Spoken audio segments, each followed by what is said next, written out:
En la última clase os expliqué la diferencia que había entre los monemas y hablamos de que lo que vulgarmente llamamos la raíz, es decir, la parte de la palabra donde está el significado léxico, a esa palabra la llamamos lexema, y lo que no es lexema serían los morfemas. Cuando hablamos de morfemas tenemos que tener en cuenta que los morfemas pueden ser de dos tipos, porque el morfema puede simplemente indicar que en el caso de los gramaticales nos estamos refiriendo a género, a número o a tiempo verbal, o los morfemas pueden ser derivativos, y en el caso de que sean morfemas derivativos cambian el significado de la palabra y a veces incluso la categoría de la palabra.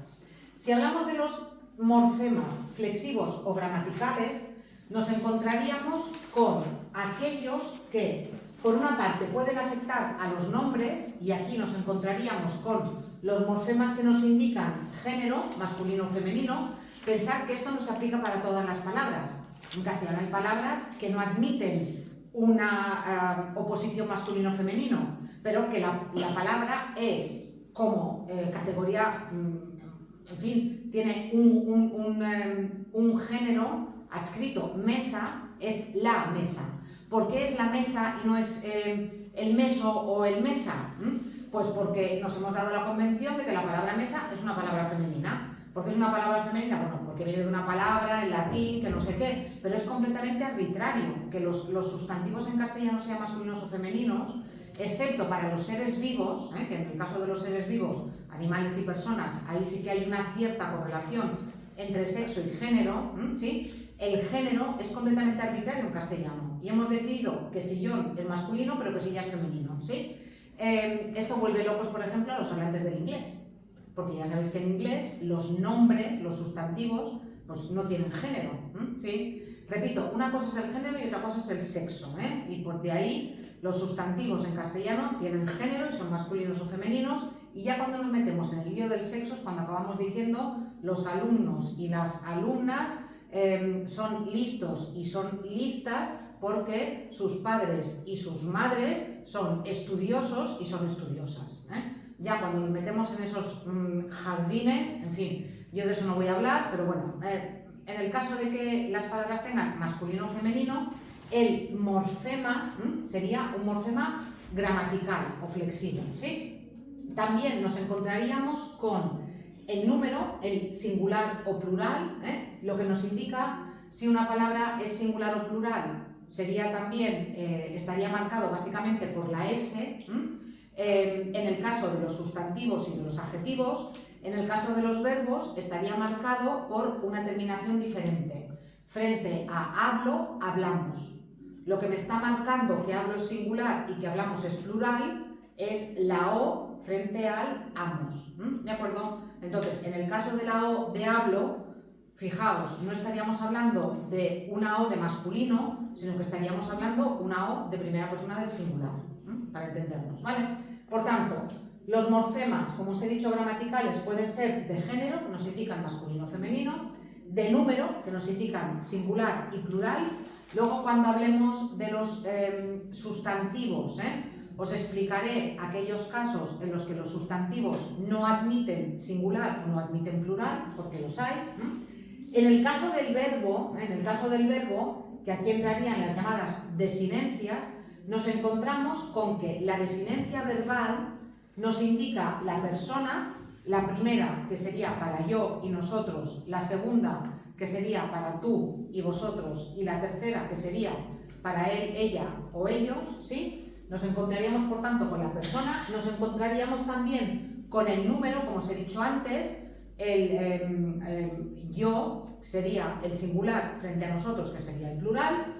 Nos indica el tiempo. Si yo digo hablaré, sabemos que es futuro. Si yo digo hablo, sabemos que es presente. Y si yo digo hablé, sabemos que es pasado. Nos indica también el modo, si es indicativo, subjuntivo o imperativo. Si yo digo, por ejemplo, hablar, yo sé que eso es un imperativo. Si yo digo habláis, yo sé que eso es indicativo. Y si yo digo habléis, yo sé que eso es subjuntivo. Por tanto, la desinencia verbal también nos indica el modo del verbo y después también nos indica el aspecto. El aspecto hace referencia a si la acción ¿Está acabada o está inacabada? En el presente está muy claro, hablo, es una acción inacabada, pero en el caso de los pasados ya veréis que tenemos que hacer también una diferenciación. De esto hablaré con un poco más de detalle cuando hablemos del verbo. Lo que pasa es que esto sí que no lo han preguntado nunca. Y los tiempos verbales, también lo anuncio ahora, tampoco los preguntan, no preguntan si es imperfecto de subjuntivo, pretérito perfecto simple, no lo preguntan, Pero bueno, pero sí que es verdad que como desinencia verbal, pues os tengo que introducir en ese concepto, Por tanto, repito, los morfemas flexivos o gramaticales son aquellos que nos indican, ¿sí?, lo que os he dicho, estas características, que serían básicamente, o estas marcas que nos indican básicamente el género, el número y las desinencias verbales. En el caso de los morfemas derivativos, a los que también a veces se les llama afijos, lo que nos encontraríamos son, como os he dicho antes, con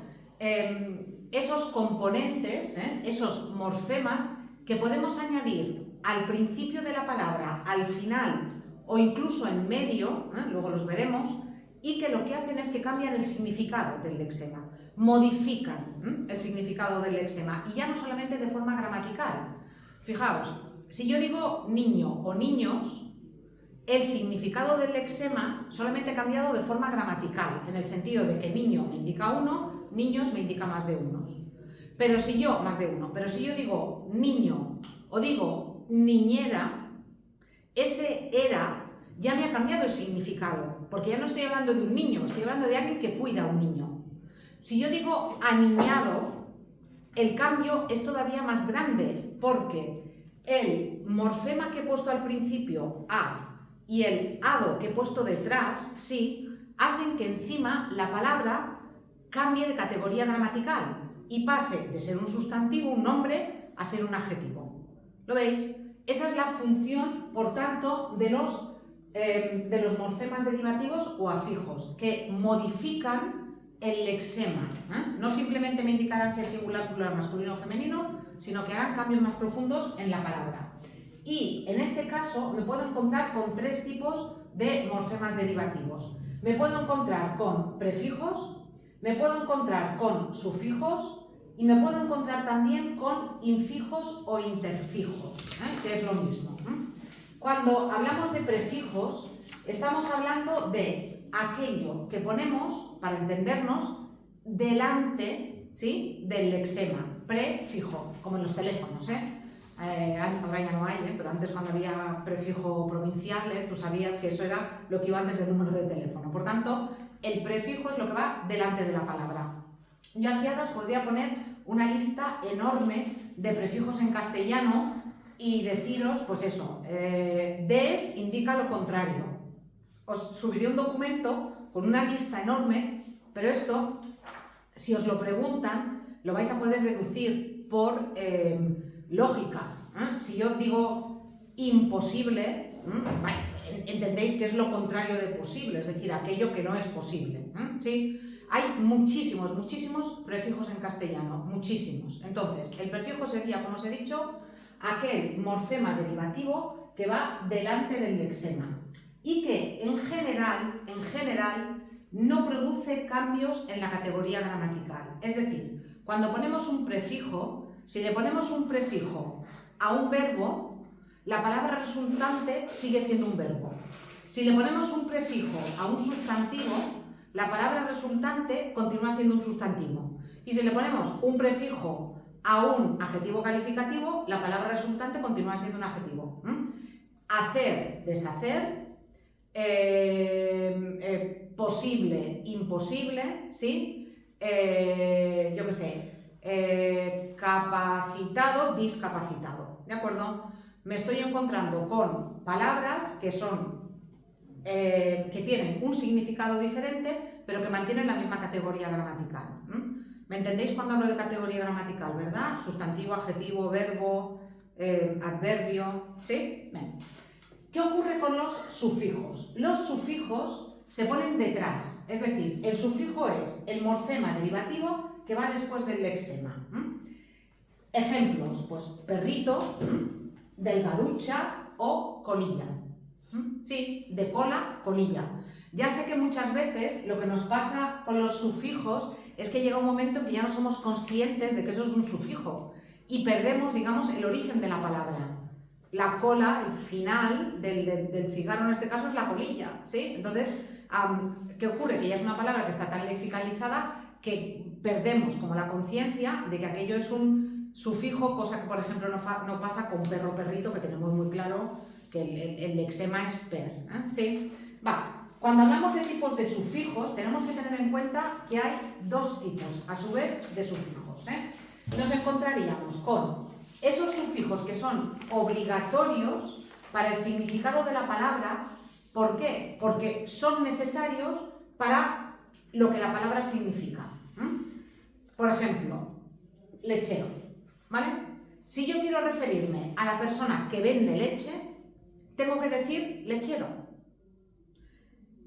Para que entendáis la diferencia entre los obligatorios y los apreciativos, pensad que los apreciativos son los diminutivos. El diminutivo no es necesario para el significado de la palabra. Yo puedo decir perro, puedo decir perrito, pero si quiero referirme a el lugar donde hay perros, tengo que decir perrera. Luego podré decir incluso una perrerita, si me refiero a una perrera pequeña. ¿Lo veis? Por tanto, los obligatorios lo son, no porque sea necesario que para ese lexema tenga que poner ese morfema, sino porque si yo quiero referirme a ese significado, necesito obligatoriamente, en este caso, ese sufijo, por ejemplo, lo que os he dicho, para lechero o para perrera. Muchos de estos sufijos cambian la categoría gramatical. A diferencia del prefijo, que normalmente no cambia la categoría gramatical, el sufijo muchas veces cambia la categoría gramatical. Y por ejemplo, de un verbo puedo hacer un sustantivo. Por ejemplo, del verbo comprar puedo hacer el sustantivo compra, como la compra, ¿sí? ¿Lo veis? Fijaos en estos ejemplos que tenéis aquí. Del verbo ajustar puedo hacer el sustantivo ajustes. Del verbo marchar puedo hacer el sustantivo marcha. Del verbo cantar puedo hacer el sustantivo, el nombre, cantos.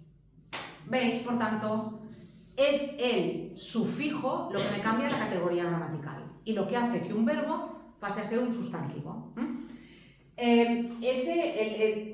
Es cierto que sí que hay algunos que no cambian la categoría gramatical, como lo que os he dicho antes, de niño, niñera, siguen siendo sustantivo. Ha cambiado el significado, pero no ha cambiado la categoría gramatical, A veces, incluso, puedo poner dos o más sufijos, en este caso. Fijaos, Rosaleda. En Rosaleda tengo dos sufijos. Tengo al y tengo eda. Luego veremos que al no es un infijo. Y luego veremos por qué. Luego veremos cómo distinguir si en una palabra tengo dos sufijos o si tengo un infijo y un sufijo. Luego lo veremos. Tiene que ver con el significado. Algunos sufijos obligatorios. Por ejemplo, todos los que indican el gentilicio, el origen. Fijaos, las terminaciones ana, o eno, o es, o ol, o ino, en suecos, escocesas, españoles, aragonés, arandino, ¿sí? Ese sufijo nos indica procedencia, eso es lo que es el gentilicio, de dónde es alguien. Los que indican colectividad, por ejemplo, equipaje o por ejemplo instrumental, perdónate, aquí falta una T, ¿sí? Los que indican lugar, trigal, un trigal es un sitio donde, un campo de trigo, ¿sí? Arboleda, discoteca. Una discoteca es un lugar donde se ponen discos. Hemos perdido también la conciencia de que eso significa lugar, pero es lo mismo que biblioteca o hemeroteca. ¿Sí? Después, los de acción y efecto, patinaje, redacciones, los de profesión, de flor, florista, de empresario, empresarias. Los que nos indican actor o agente se refiere a que hace algo, a que hace algo. Como por ejemplo, en doctor o en traficante. Sí. Traficante es el que trafica. A partir del verbo traficar, fijaos, añadiéndole, en este caso, un sufijo, convierto el verbo en un sustantivo y ya ha cambiado el significado. que se puede, lavable, legible, bebible, la cualidad para los sustantivos abstractos que acaban en dad, edad, idad o umbre, bondad o tenacidad. Y, entre otros, también los que indican doctrina, sistema o movimiento, ismo, que esto probablemente lo conocéis, de movimientos históricos y también de movimientos literarios, el fascismo, el romanticismo, el surrealismo. ¿Vale? Por tanto, veis que en este caso lo que estamos haciendo es que ese sufijo es necesario para el nuevo significado de la palabra. Este es el procedimiento más común para formar palabras en castellano y en la mayoría de las lenguas. Nosotros cuando se introduce una palabra nueva en el diccionario, la minoría son las palabras que vienen así de la nada. La mayoría de las palabras son palabras que se forman a partir de una palabra que ya existe. Ya hablamos el otro día, si no me equivoco, de perreo, que ha entrado recientemente en el diccionario y sería una palabra que se ha formado a través de un sufijo. A perro, ¿sí? Por tanto, al lexema per se le ha añadido el eo, ¿sí? Y al final tengo de perro, perreo. Yo no sé si tardeo ya está en el diccionario. Yo no sé si ya está en el diccionario, pero si no está, lo estará. Lo tendría que mirar, no lo sé, no lo he mirado. Pero vuelve a ser el mismo procedimiento de creación de palabra. A partir de tarde, una palabra que ya existe, tard, porque es de tardar, por tanto el lexema sería tard, se le añade, fijaos, el mismo sufijo que en el caso de perreo y ya tengo el tardeo.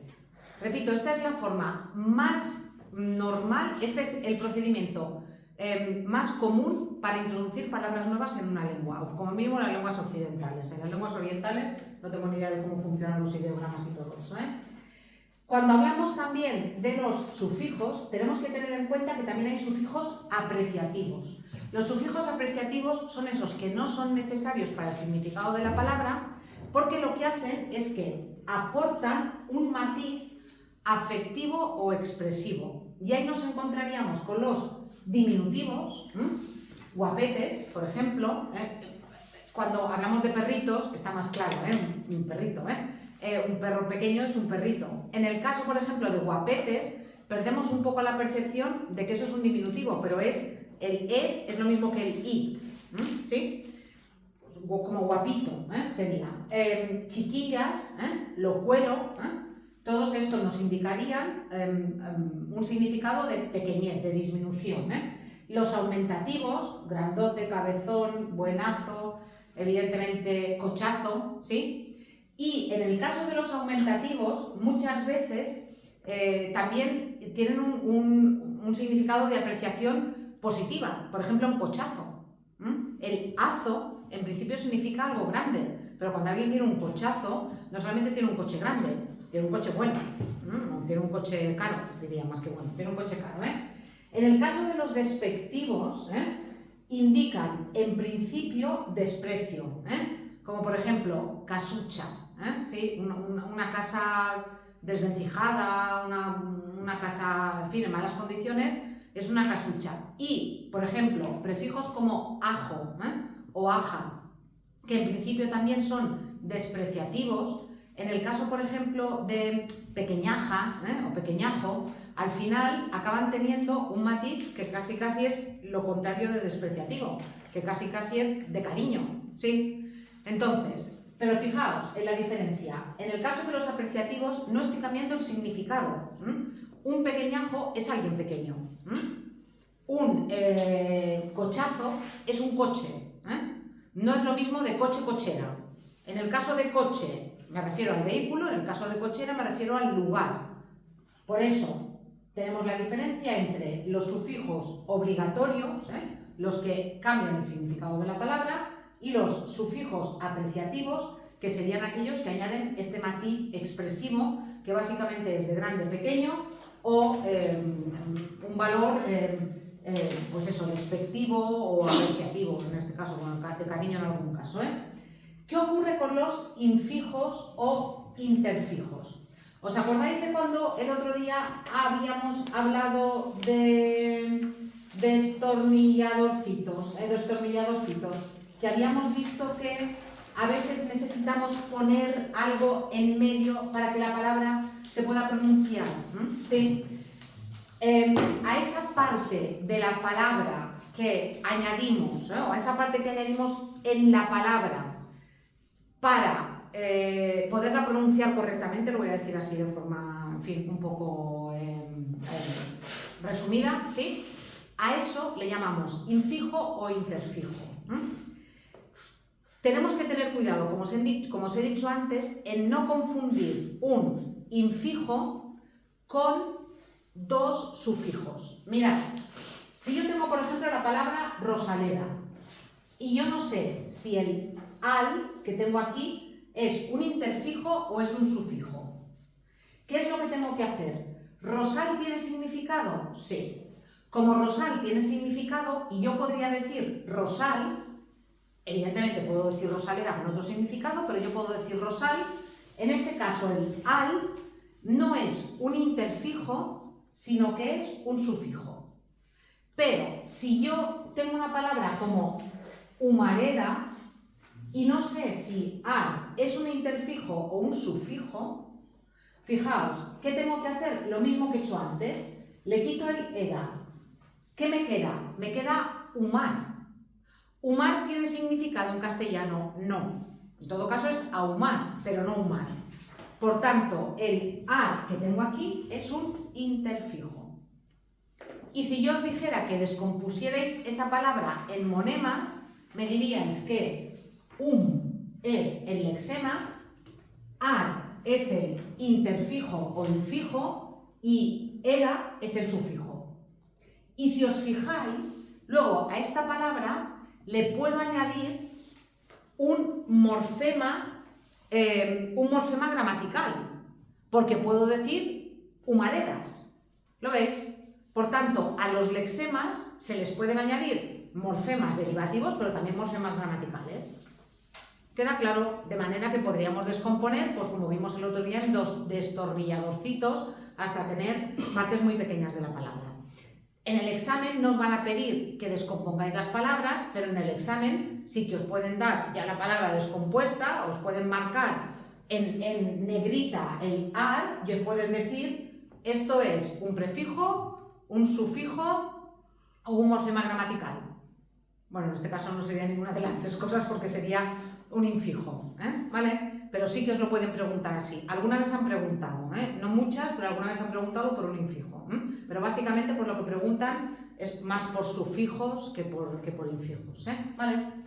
Mirad, aquí tenéis la lista de algunos de los infijos más comunes en castellano. En fin, yo qué sé, la C de taponcito, no es taponito, lo que hablamos el otro día del cafecito, ¿sí? Os la he simplificado muchísimo, tenéis una lista mucho más grande, pero ya os he dicho, yo creo que esto lo han preguntado una vez y estaba tan claro que no, lo mismo, igual que os podríais aprender una lista enorme de prefijos, os podríais aprender una lista enorme de infijos, pero que no vale la pena, ¿vale? Teniendo en cuenta lo anterior, lo que os he dicho, podemos dividir una palabra como destornilladorcitos así, no os lo van a pedir. Para mí esto era una pesadilla. Cuando esto me lo pedían, de verdad, cuando tenía que hacer esto en la carrera, era porque dudaba de todo, no sabía hasta qué punto aquello de verdad era un infijo o era otro sufijo, en fin, no os lo van a pedir. Ya os digo que va a estar muy claro y lo que van a hacer es eso, os van a poner niños, ¿sí? Y os van a separar la O y la S y os van a decir que os van a pedir que señaléis si es un morfema gramatical o un morfema derivativo. Eso es lo que os van a pedir, lo piden a otro nivel. Ya veréis en el resumen de las preguntas que veremos también al final del tema, que en realidad es mucho más fácil de lo que parece aquí. ¿Qué es un alomorfo? Claro, esto lo he metido aquí. ¿Por qué lo he metido aquí? Pues lo he metido aquí, pues igual que un año preguntaron lo del alófono y nos quedamos todos, en fin, estaba dentro del temario pero no lo habían preguntado nunca. A lo mejor algún año les da por preguntar qué es un alomorfo y nos quedamos todos con la misma cara porque no lo han preguntado nunca, pero lo pueden preguntar. ¿Qué es un alomorfo? Un alomorfo es una variante de un morfema. ¿Y por qué se da esa variante del morfema? Por el contexto en el que aparece. Fijaos, estaremos todos de acuerdo que en castellano in significa lo que no, ¿vale? Si yo tengo útil, lo que no es útil es inútil, ¿sí? Ahí estaríamos todos de acuerdo. Pero claro, cuando la palabra empieza por P o por B, ese in, ¿en qué se convierte? Estamos situados. Útil, inútil, ¿sí? Si la palabra que viene a continuación empieza por P, el in, ¿en qué se convierte? En im. Im, claro. Y M, ¿sí? Posible, imposible, ¿sí? Vale, y si la palabra empieza por re, por ejemplo, es irreal. Irreal. ¿Lo veis? Entonces, en ese caso, fijaos, el prefijo in, dependiendo, para decirlo así rápidamente también, dependiendo del fonema que venga a continuación, adquiere una forma diferente. Significa lo mismo, pero adquiere una forma diferente. El in se convierte en im, por ejemplo, en imberbe, ¿sí? El que no tiene barba. Se convierte en ir, en irreal, o se conserva como in en inútil. Es el mismo morfema, es el mismo prefijo con el mismo significado, que dependiendo de lo que venga a continuación, ¿sí?, tiene una forma u otra. ¿De acuerdo? Esto se da fundamentalmente con prefijos, pero también se puede dar con algún sufijo, pero fundamentalmente se da con prefijos.